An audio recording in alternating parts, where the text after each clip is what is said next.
भारत की सियासत कुछ ऐसी है जिसमें कब कौन किसका दोस्त बन जाए या कौन किसका विरोधी कुछ कह नहीं सकते।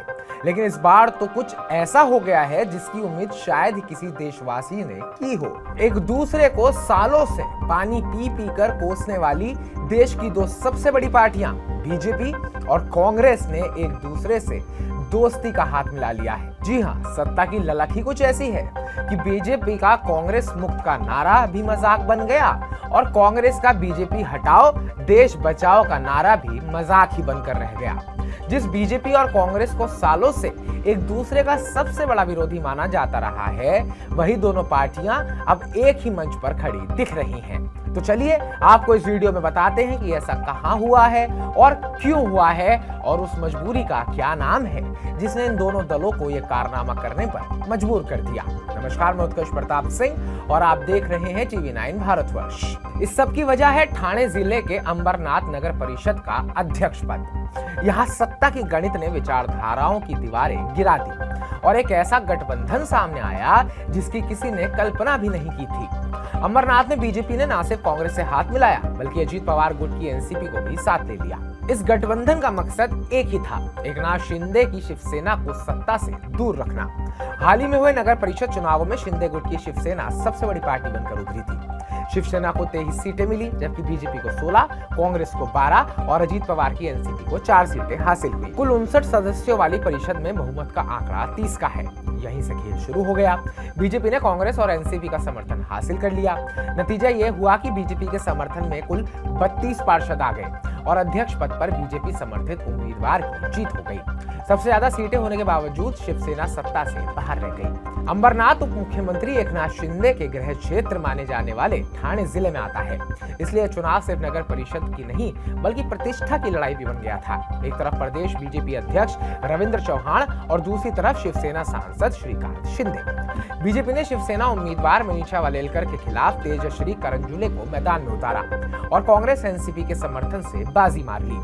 शिवसेना विधायक बालाजी किनीकर ने इस गठबंधन पर तीखा हमला भी बोला। उन्होंने बीजेपी कांग्रेस की दोस्ती को अवसरवादी और अपवित्र गठबंधन बताया। किनीकर ने कहा, बीजेपी एक तरफ देश में कांग्रेस मुक्त भारत का नारा देती है और दूसरी तरफ सत्ता के लिए उसी कांग्रेस के साथ हाथ मिलाने में उसे कोई झिझक नहीं होती। उन्होंने आरोप लगाया है कि जनता ने शिवसेना को सबसे बड़ा दल बनाया लेकिन बीजेपी ने अप्रतीक गठबंधन बनाकर जनादेश का अपमान किया। किनीकर ने साफ कहा कि शिवसेना अब नगर परिषद में मजबूत विपक्ष की भूमिका निभाएगी, विकास कार्यों का समर्थन करेगी लेकिन भ्रष्टाचार और गलत फैसलों को बेनकाब करने से पीछे नहीं हटेगी। वहीं बीजेपी ने खुद पर लगे आरोपों को सिरे से खारिज कर दिया। बीजेपी पार्षद अभिजीत करंजुले ने कहा कि यह गठबंधन किसी पद या सत्ता के लालच के लिए नहीं बल्कि अंबरनाथ के विकास के लिए किया गया है। उनका कहना था, बीजेपी कांग्रेस एनसीपी और आरपीआई ने मिलकर अंबरनाथ सीट डेवलपमेंट फ्रंट बनाया है। उन्होंने वैचारिक मतभेदों को एक तरफ रखकर शहर के हित में फैसला लिया है। बीजेपी का यह भी आरोप है कि शिवसेना लगातार पार्षदों पर दबाव बना रही थी और तोड़फोड़ की कोशिश कर रही थी, इसलिए अन्य दलों को एकजुट होना पड़ा।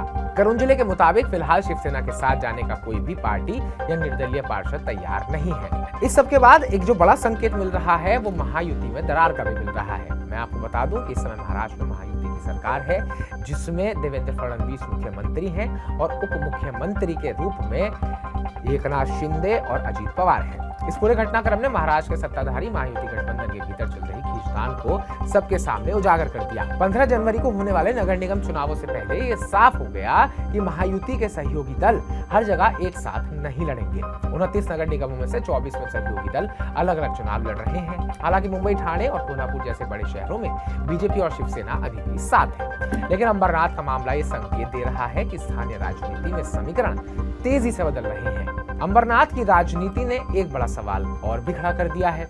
क्या आज की राजनीति में विचारधारा से ज्यादा सत्ता और संख्या मायने रखती है? क्या चुनावी मजबूरियां पुराने दुश्मनों को भी दोस्त बना देती हैं? फिलहाल इतना तय है कि अंबरनाथ में जो हुआ उसने महाराष्ट्र की राजनीति को और भी दिलचस्प, जटिल और अप्रत्याशित बना दिया है। आने वाले नगर निगम चुनावों में ऐसे और भी चौंकाने वाले गठबंधन देखने को मिल सकते हैं, तो हैरानी की इसमें कोई बात नहीं होगी।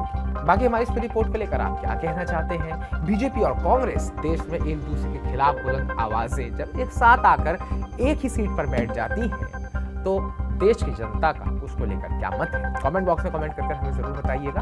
बाकी ताजा अपडेट्स पाने के लिए TV9 भारतवर्ष को सब्सक्राइब कीजिएगा।